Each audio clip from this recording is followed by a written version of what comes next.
We'll toast St. Patrick in Dublin and have a dram in Denver. And we'll find out what makes Scotches single, Tennessee whiskeys straight, and Canadians great mixers. Whether you call it moonshine, bourbon, or even the water of life, it's a real liquid asset. We have bottles in here that will fetch $500 a glass. Now, the untold story of whiskey on Modern Marvels. A fire rages at the Jack Daniel Distillery in Lynchburg, Tennessee. But rather than dampen it, workers stoke it with an unusual fuel. We're using 140 proof whiskey to start the fire because if we use gasoline or diesel or anything like that, it'll contaminate the charcoal. Each one of these stacks of wood is called a rick. It takes 16 ricks to fill a vat of charcoal. To remove impurities from their whiskey, distillers at Jack Daniel's filter every drop of it through vats of sugar maple charcoal they manufacture on site. This process is the one thing that we do manufacturing Jack Daniel's that distinguishes us from a bourbon. This lone flavor modification makes Jack Daniel's a Tennessee straight whiskey and not a bourbon. Bourbon made with a majority of corn can't have any flavor modification. It's just distillate and water aged in oak barrels. The whiskey category is ripe with these kinds of subtle distinctions. There are Tennessee whiskeys, bourbons, Irish whiskeys, Canadian whiskeys, Scotches, ryes, even a Colorado whiskey. Though distinct, they're all whiskeys because they have one thing in common. Well, the main thing that differentiates whiskey from the other spirits in the world is the fact that whiskeys are made from grain. A major grain producer, the United States is also the world's #2 producer of whiskey behind Scotland. Canada, Japan, and Ireland follow. Whiskey is the world's second most popular distilled spirit after vodka, and the U.S. consumes more of it than anyone else.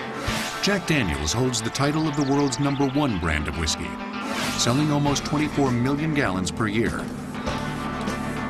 Most American whiskeys, like Jack Daniel's, fall into a subgroup called straight whiskey.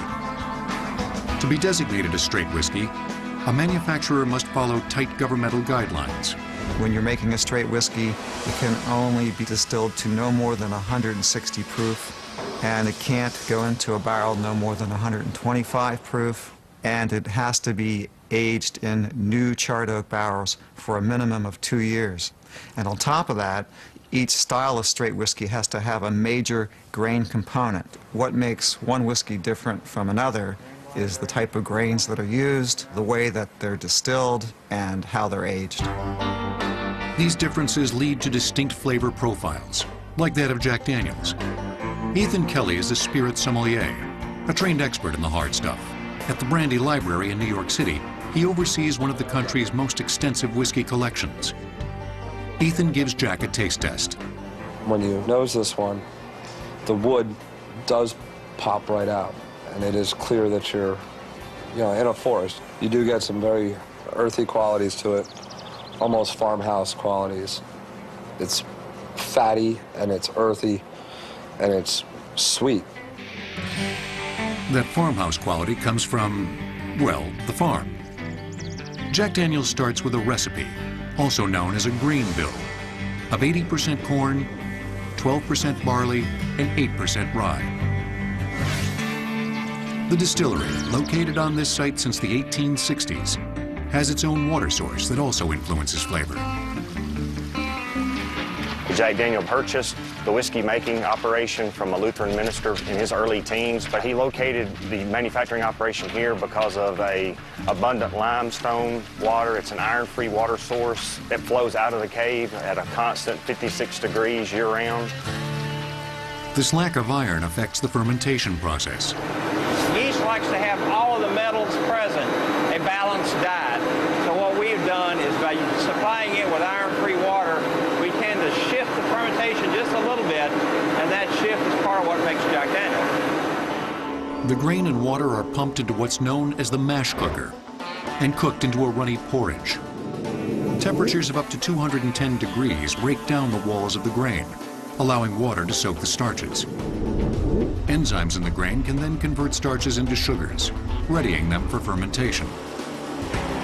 This mash is then transferred into 40,000-gallon fermenting vats, where for the next 3 to 5 days, Yeast goes to work making alcohol. All the agitation that you see here is strictly from the yeast acting on the fermentable sugars. And they start converting fermentable sugars to CO2 and ethanol. So when I see a bubble of CO2 in here, I've also got a bubble of ethanol that I've made. Ethanol, the alcohol that the yeast converts from the grain sugars, reaches about 10% concentration by the end of fermentation. This alcoholic mash is now known as distiller's beer. Distiller's beer is a little different than normal beer in that we ferment the whole grain. What we're doing here is we're pumping the distiller's beer to the top of the beer still at about 250 gallons a minute. We add the steam in the bottom of the still. When we do that, then the steam goes up through the column. There's a series of what we call stripping trays in here. Those stripping trays have several hundred holes in them. The column of steam collides with the distiller's beer, vaporizing the more volatile alcohol which passes out the top of the still. The perforated trays allow the grain husks and water that have been stripped of alcohol to flow out of the bottom of the still. The final distillate is a clear grain alcohol. Now this is 140 proof and there's about 40 gallons a minute coming out of here.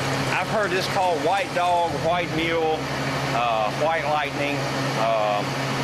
It's just new whiskey. Every drop of this new 140 proof whiskey will be filtered through one of 72 charcoal mellowing vats, producing as much as 80,000 gallons of filtered whiskey per day. It takes the whiskey approximately 1 day to work its way down towards the bottom of the charcoal. This charcoal has very strong absorptive capabilities to bind some of the impurities that come off in the new whiskey through distillation.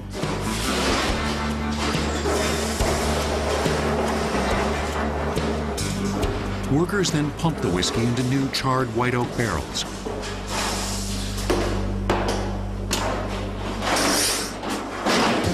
Each barrel weighs in at 500 pounds and must be loaded into the maturation warehouse by hand.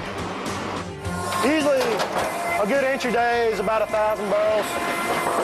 Just depends on, a lot of it depends on how the house is rolling.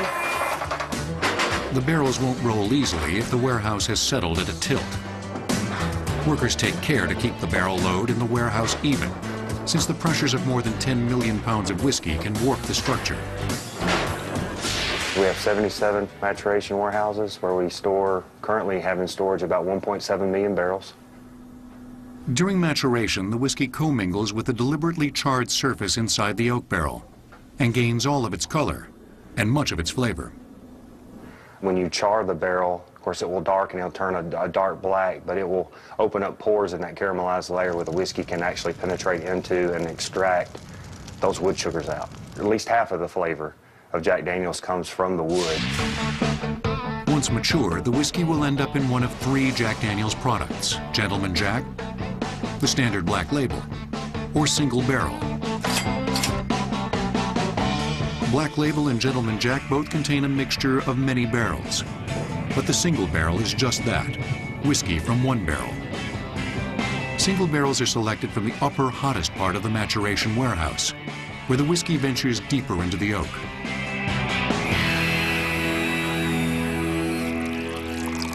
What we look for color, a nice caramel color, what the content of alcohol is, and the overall maturity of the whiskey. Selected barrels are then brought to the floor of the single barrel bottling facility. It's approximately 240 bottles per barrel, depending on the barrel. That's around 40 cases. Unlike wine, once whiskey is in the bottle, it ceases to mature. It will not get any better than the day it was bottled. In fact, once the bottle has been opened, it may get worse. A whiskey will oxidize just like a wine or a beer does. It just doesn't do it as quickly. It gets dull, it gets boring. When my whiskey bottle gets down to about 1/4 left, I invite all my friends over and we get together and we drink it.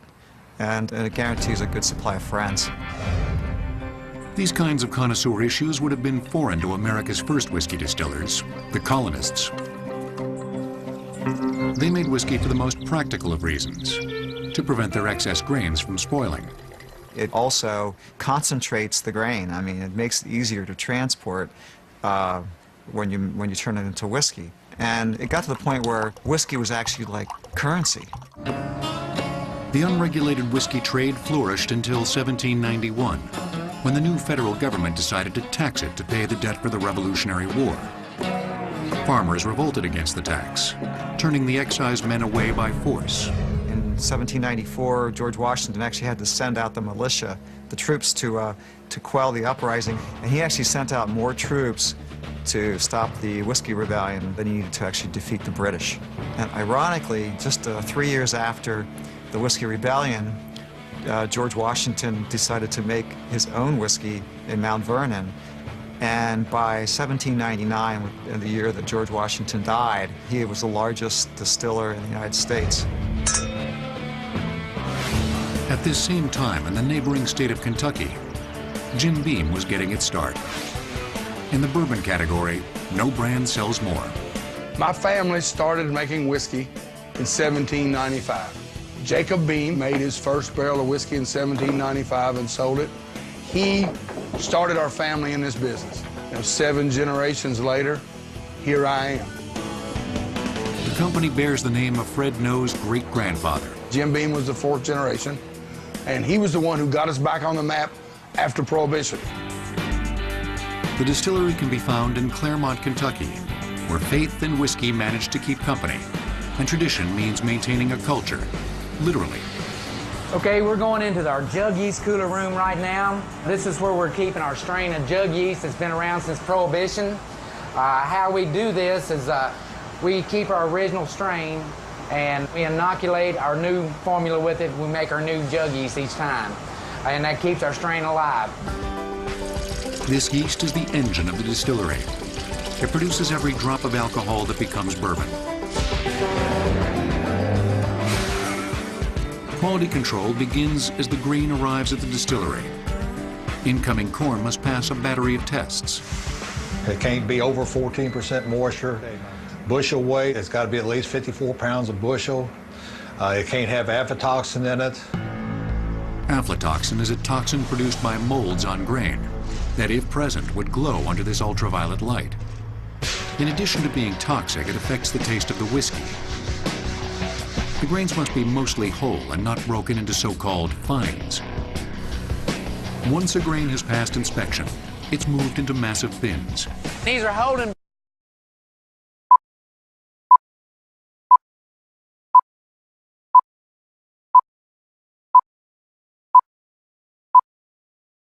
bins where we run our grains from the holding bins into the house as needed. From above, the distillery looks like a small city, a huge industrial undertaking. But for Fred Noe, bourbon is all about family. You kind of have to be part artist, part scientist. And I think my dad, Booker Noe, was probably the best there ever was at making bourbon. Booker also anticipated the growth potential in the high-end bourbons, the so-called ultra-premiums. Higher proof, more mature, more expensive whiskeys. Dad released his Booker's bourbon in 1987, and that's what got the whole ultra-premium line started for the whole bourbon industry. His Booker's bourbon broke the $50 barrier on a bottle of bourbon. It's bottled straight from the barrel, uncut, unfiltered, the way bourbon was 100 years ago, for people to sip and savor. I mean, that's what the thing about these bourbons. It takes us 7, 8, 9, 10 years to make it. Beam makes 4 ultra-premiums: Basil Hayden's, Baker's, Booker's, and the best-selling ultra-premium bourbon in the world, Knob Creek. This one's named for a little area down the road where Abraham Lincoln was born. Now, this bourbon stays in these barrels for 9 years. So storage is an issue. Beam matures 1,800,000 barrels in 55 rack houses. The process of removing whiskey from the barrels, also known as dumping, takes place, not surprisingly, in the dump room. He's pulling the bung out of the barrel. What that does, that enables us to put the vent tube in the barrel so we can get the whiskey out. That whiskey's removed from the barrel and goes straight into the trough through the piping into a tank.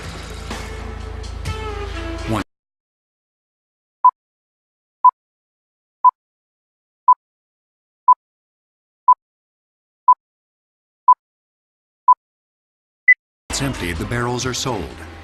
They can only be used once for bourbon. We get done with these barrels, we sell a lot of them to our friends over in Scotland to make the Scotch. Scotch is okay because it's got some of my bourbon in the barrels we sell. For Fred Noe, sampling bourbon straight out of the barrel is his favorite part of the job. This is what we call a thief. This is how we steal a little drink of liquor out of these barrels. I just drop it in here. There's a hole on top. Put my thumb on it good and tight. And then I'll bring it out of here. And then I'll get a little shot of liquor.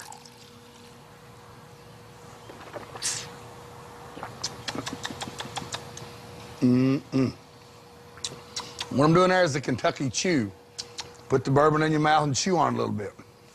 And what it does, it involves your entire mouth in the tasting.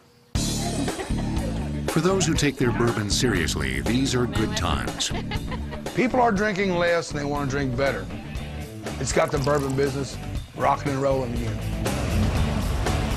While business is booming for distillers in the American South, an ocean away in the birthplace of whiskey, a liquid gold rush is going on as well. Jack Daniel's is sold in 135 countries worldwide, but you can't buy a shot of it where it's made. Lynchburg, Tennessee is in a dry county. Whiskey will return on Modern Marvels. Dublin, one of the fastest growing and most youthful capitals in Europe, is experiencing a renaissance. Jameson, founded in 1780, like Dublin, is in the midst of its own resurgence. 10 years ago, we would have distilled somewhere in the order of maybe 12 million litres of pure alcohol per annum. Currently, we're distilling 25 million litres. It's a very exciting time to be involved in the Jameson story in Ireland. Part of this excitement is coming from reaching a new, younger customer. It would have been the case not too many years ago that they would have regarded whiskey as maybe an older person's beverage, and that is not the case with Jameson. Jameson's smooth taste profile is key to its growing appeal. The best whiskeys evolve on the palate as you're tasting it. And this is the Jameson 18-year-old, and this is an outstanding blended Irish whiskey.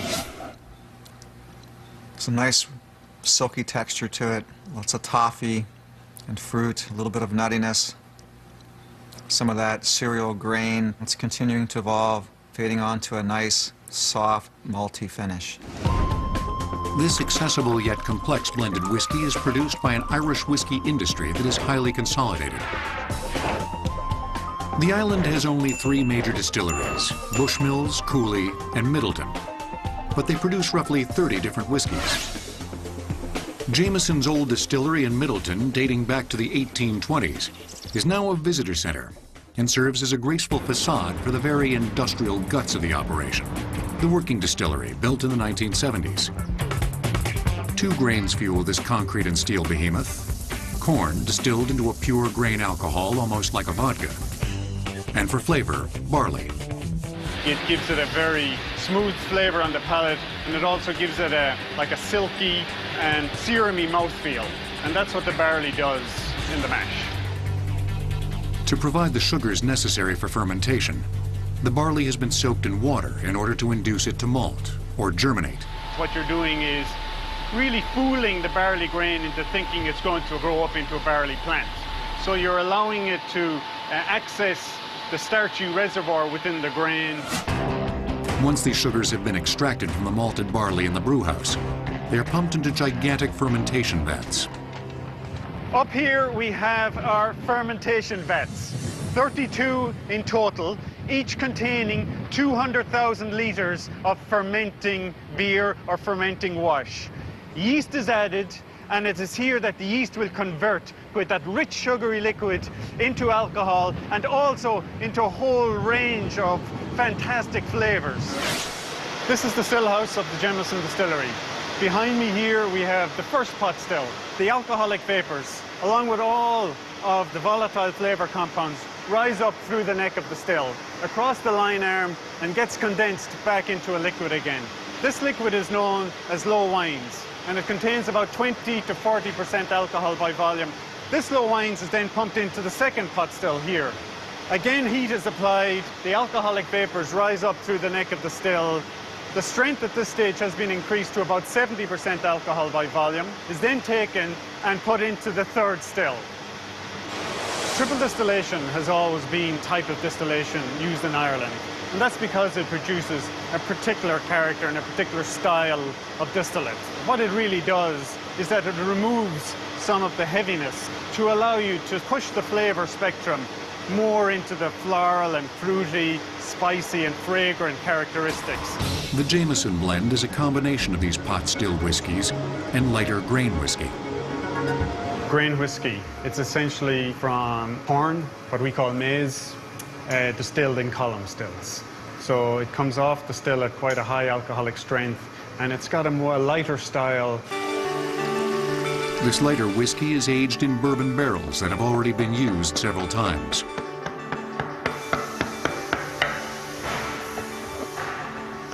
Now here we see inside of what a bourbon barrel looks like. Whiskey barrels are porous. In the summer months, as the whiskey warms up, pressure builds inside the barrel. The whiskey penetrates the oak, absorbing both the wood's flavors and its amber color. It's more than just a maturation, but it's almost like a melding of flavors. The charred oak is saturated with 20 pounds of bourbon. Both oak and bourbon contribute to Jameson's flavor. We don't use any virgin oak in our whiskey production because the heavy extracts from the virgin oak will be too heavy for the light distillate that we produce here in Middleton. Pot still whiskey is also aged in a refill oak barrel. It's one that's been used 2 or 3 times. And the whiskey that comes out of such a barrel allows more of the distillate character to be retained. But Jameson ages some of its whiskey in sherry casks, which are 2.5 times bigger than standard oak barrels. You can take that same whiskey and mature it in a sherry cask. And you can see here that the color is quite different. And that's because Spanish oak has a higher level of oak extract and tannin. The sherry butts are very much different from our bourbon barrel. They're seasoned with sherry wine for 2.5 years before they come home to be used here in the distillery. The sherry gives you a nutty taste, honey notes, gives you a nice, deep, chestnutty colour to the spirit. In our warehouses here in Middleton, we would have circa 650,000 casks. We are filling approximately 175,000 casks a year, and we're dumping about 130,000 casks a year. But not all of the whiskey that goes into the barrels will make it into a bottle because of what's known as the angel share. When the alcohol is expanding, it's pushing out into the oak and evaporating off. So we lose about 2.2, 2.3% per annum to the angel share. This most modern and sophisticated of products has roots in Irish monasteries, like this one at Glendalough, in County Wicklow. Irish monks made whiskey at sites like these perhaps as early as 1,000 years ago. Whiskey was invented here in Ireland. Missionary monks from Ireland went out to preach Christianity in Europe. They discovered in the East an alembic, a pot still, a distillation vessel. And they brought this back to Ireland. It had been used for perfume. They found a much better use for it, and they began to distill whiskey. Whiskey, they called it with the Gaelic name Uisce Beatha, Uisce Beatha, the water of life. Today, Uisce Beatha, or whiskey, is being produced in quantities the Irish monks could never have imagined. At Jameson, once the whiskey is matured, the finished product is shipped from the distillery in Middleton to Dublin for bottling. Here at the Jameson bottling plant, we're running all week, every week of the year. We're producing about 1 million bottles a week. In total, between 40 and 50 million bottles every year. In Ireland, a single distillery produces a variety of whiskies for its own blends. But in Scotland, competing distilleries have developed a surprising system to achieve their complex blends. The Buena Vista Cafe in San Francisco is the largest consumer of Irish whiskey in the United States. It serves about 2,000 Irish coffees every day. A mixture of hot coffee, Irish whiskey, sugar, and cream. Whisky will return on Modern Marvels. Scotland is a small country with a giant presence in the global whiskey industry. It has roughly 90 distilleries, more than any other whiskey-producing country on Earth. And whiskey is Scotland's largest export, grossing almost $6 billion per year. It was global interest in Scotland's single malt scotches in the 1980s and 1990s that revived a whiskey category that had been in decline for decades. Scotland's single malt scotches are some of the most expensive, sought-after whiskies in the world.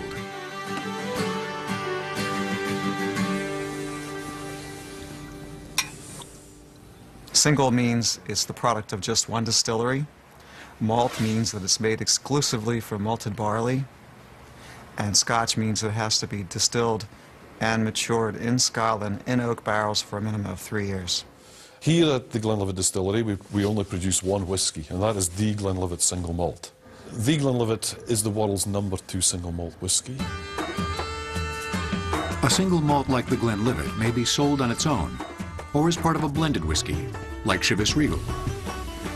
Despite Scotland's reputation for single malts, 90% of its whiskies are sold as blends, which are more accessible to the tastes of the average consumer.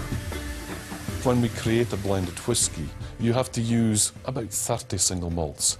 So we're constantly exchanging whiskies with some of our competitor companies. Most Scottish distilleries only distill one Scotch, their own single malt. As a result, they must rely on other distilleries to contribute Scotches to their blend.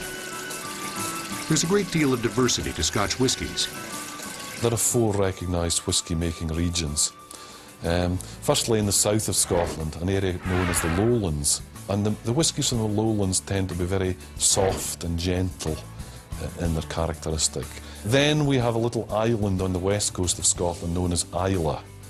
And the whiskies from Islay are very smoky, very pungent, very distinctive. The West Coast whiskies get their smoke from peat. The distilleries on the West Coast traditionally have always used peat to dry their malted barley. And when you burn the peat, it gives off a very distinctive smoke. This clings to the malted barley, and in turn it flavours the whisky. Then we have a huge geographic region known as the Highlands, and the malt whiskies from the Highlands tend to be fruity and spicy in their characteristic. Here on Speyside, the greatest of all of the 4 whisky-making regions, the whiskies from Speyside tend to be sweet and floral and fruity in their characteristics. Hundreds of years ago, the Speyside region was known as a haven for illegal distillers. After the Battle of Culloden in 1746, where the English heavily defeated the Scots, the English taxed the making of Scotch whisky to such an extent that the Scots couldn't make it legally. So they all began making it illegally. They used portable stills like this one that could be moved if soldiers showed up. This is the size of still that you'd have saw the illegal distillers using. It would have been filled with that mixture of sweet liquids, the wort, that they used as the first stage of the process. It would have been boiled up inside here, and then you'd have watched the vapours coming over here. As it goes down through the coil and the cold water, it's going to condense back into a liquid again before appearing out the funnel at the end. Today, water is still key to the operation of the distillery. We'll use probably in the region of 3 million litres of water a day, in between mashing, cooling, condensing. The distillery also consumes 40 tons of malted or germinated barley a day. Glenlivet is made from 100% barley. And this is the mash tun, and this is where we start to extract the sugars and the starches that we're going to make into alcohol. And the way we do that is we fill 12 tons of grist into this vessel. Hot water extracts the sugars, and then this liquid, the wort, is pumped into the fermenters. Into each of these, 60,000 litres of liquid will come through from the mash tun, and then we will add 215 kilos of yeast, and that creates a 100% natural process. So this is where we create the alcohol. After 2 days, the 8.5% beer is ready for double distillation. That's very similar to Jameson's triple distillation process.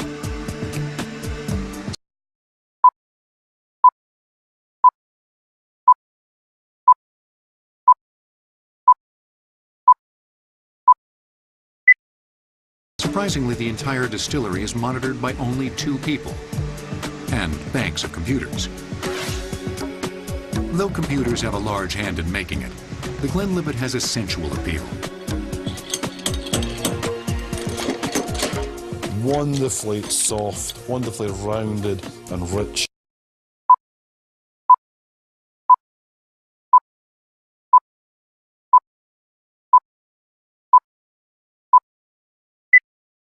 Away. On a cold morning here at Glenlivet Distillery, this is central heating, as it should be. Single malt scotches are the world's most expensive whiskies. Glenlivets range from their 12-year-old, which costs $35, to the Glenlivet 25-year-old, which will set you back $350, to the Glenlivet Cellar Collection 1964 limited edition, with only 1,824 bottles produced, which goes for a tidy $2,000 a bottle. And Scotch prices for rare bottles just go up from there. One of the world's most expensive bottles of whiskey, a 1926 Macallan Scotch, was purchased for $75,000 in Seoul, South Korea. How does a bottle of Scotch command this kind of price tag? Rarity, number one, is remarkably important. Are you drinking, in fact, a piece of history? 2 is the historical significance. If we're going to drink that old, did this define a category or did it not? Why are people buying these $300, $400, $500 or and up whiskeys? It's a lot easier to go out and buy a $300 bottle of whiskey than it is a $40,000 sports car or a $600,000 vacation home. You know, it's an affordable luxury. It's a beautiful thing. Though Scotch whiskey distillers historically had their struggles with the law, in this country just north of the United States, distillers flourished because of a law: prohibition. Scotland produces over 750 million liters of whiskey each year. That's more than 3 bottles of Scotch for every man, woman, and child in the United States. Whiskey will return on Modern Marvels. A country's most prized products often reflect the personality of its people. Canadian whiskies, mostly blends of rye and neutral grain spirits, underscore the easy nature of both Canada and its whiskey. Canadian whiskey is probably the lightest and most delicate and easiest to embrace whiskey of all the major whiskey producing countries. Canada's distillers, the world's number 3 producers of whiskey, make almost 48 million gallons of whiskey per year. The Canadian national style originated in 1884 with the introduction of one of the country's best-known whiskies, Canadian Club. The Canadian Club Classic 12-year-old is the company's most mature expression of its flavor profile. What we do get is vanilla, and lots of it. We do get some of that grainy character from the rye. That is all the way through an enjoyable, pleasant drink. The lightness of Canadian Club comes from its base whiskey, a corn distillate with no color. It may comprise as much as 80 to 90% of the volume, and unlike U.S. bourbons, has almost all of the corn's grainy flavor distilled out of it. The whiskey blends of other countries, like Scotland and Ireland, contain less of this neutral base whiskey and tend to have a more aggressive taste. Canadian Club's flavoring component is distilled from fermented rye, rye malt, and barley malt. To be called a Canadian whiskey, the government has set forth rules and regulations. For example, we have to use a variety of different grains. It has to be manufactured and aged here in Canada for a minimum of 3 years. And similar to the Scottish and Irish distillers, we're able to use our barrels several times. At Canadian Club, those barrels are once-used bourbon barrels purchased from the U.S. We Canadians get to use our barrels several times, therefore attributing to a lighter oak flavor profile product. The Canadian Club line features 4 different whiskeys. There's our standard 6-year-old Canadian Club, which is available in 151 countries around the world. CC Reserve, our 10-year-old format, is our premium version. The super premium Classic 12 by Canadian Club, and of course CC Sherry Cask. Canadian Club owes its tradition of elegant whiskies to its founder, Hiram Walker. He worked in what is now the Canadian Club Heritage Centre. So we're now in the Canadian Club's founding father's office, Hiram Walker. Mr. Hiram Walker came to Canada in 1856, and in 1858 he opened the distillery. This is actually Hiram Walker's desk, where he used to conduct business on a daily basis. A U.S. citizen, Walker opened his distillery in Windsor, Ontario, across the river from his home in Detroit, because he feared the growing power of the temperance movement in the U.S.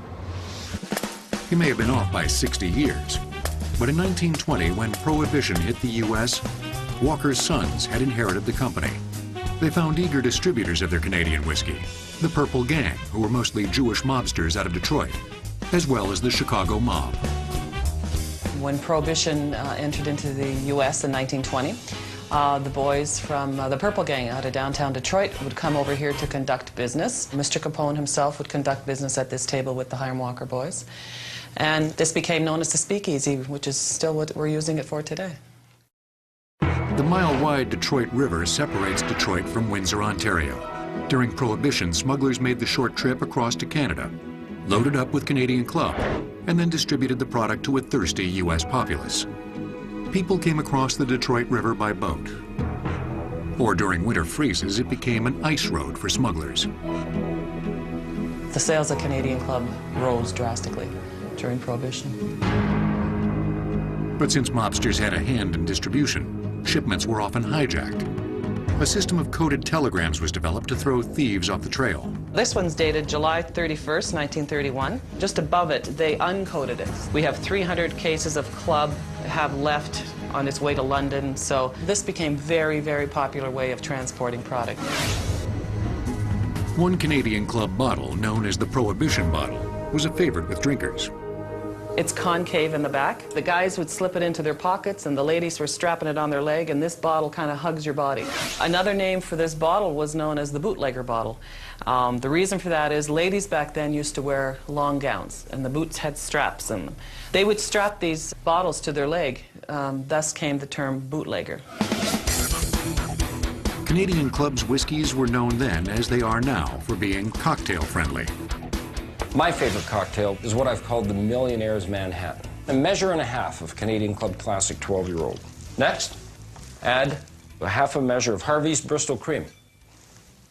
And last but not least, garnish it with a couple of maraschino cherries. The Millionaire's Manhattan.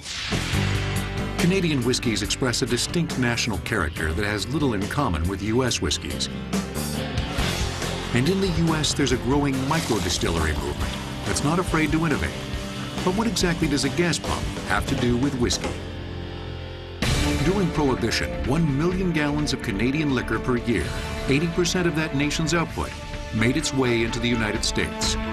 Whiskey will return on Modern Marvels. So what does it take to start your own micro-distillery and make your own whiskey? For the team at Stranahan's Whiskey in Denver, Colorado, it took some cash. $500,000 in seed money, and also a strong desire to work with their hands. Here at Stranahan's, we do everything by hand, so we actually hand write the labels, we hand bottle everything. And it helps to have friends. Tomorrow we'll do about 25 to 3,000 bottles. We have volunteers come in and help us. And yes, you have to like whiskey. So, salute, buddy. Man, that's good. Stranahan's Colorado Whiskey is at the vanguard of a micro-distilling movement that over the last 20 years has seen scores of new distilleries opening across the United States. In part, this is due to relaxed regulation on alcohol production at the state level. States are increasingly turning to distilled spirits to generate much-needed tax revenue. But it's not legal to distill at home, mostly because alcohol is highly flammable and presents a fire hazard. Well, micro-distilling is growing very rapidly right now, kind of following the same path that the microbrew beers followed. It's a rebellion against the homogenization of America. So in the midst of so much sameness comes something a little out of the norm, a Rocky Mountain whiskey. We're the first straight American whiskey to be made of 100% malted barley. Mashing, pasteurizing, and fermenting all take place next door to Stranahan's at the Flying Dog Brewery. So you use a lot of the same type of equipment and a lot of the same gear. So it was a good fit to hire a established microbrewery to ferment our recipe. Otherwise, we'd have to purchase all this equipment ourselves.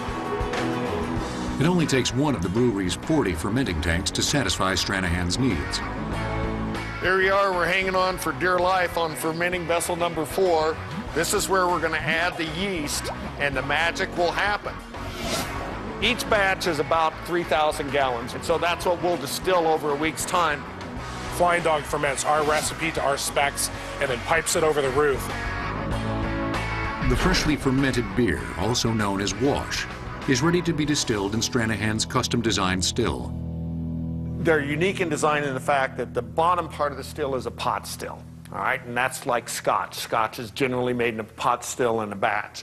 The upper part of the still is a column still. We're using kind of bourbon technology up on top and Scotch technology in the bottom. We were the first people to use this. What we're trying to do is create a spirit that kind of takes on features of both types of distillate. Each batch of whiskey takes 18 hours to distill. That's why it's known as a batch process, because we're going to fill up our wash still with 750 gallons of wash. Once we distill out all the alcohol that's in there, we're going to drain it and refill it again. The barrel filler is ingeniously enough, a modified gas pump. We're going to take our handy-dandy barrel filler, specific only to Stranahan's Colorado whiskey, and we're going to fill our new American white oak heavy charred barrel. We fill this up. We're going to roll it back into our warehouse. Our rack house is unique in that we are a heated and humidified facility here. In the wintertime, we're hot in here, and in the summertime, it's Hades in here. It gets to be about 110. So we have the 2 seasons to help force the whiskey in and out of the wood. So actually, our aging process is a little more rapid than most other distillers use. Right now, we're producing an average of 6 barrels a week.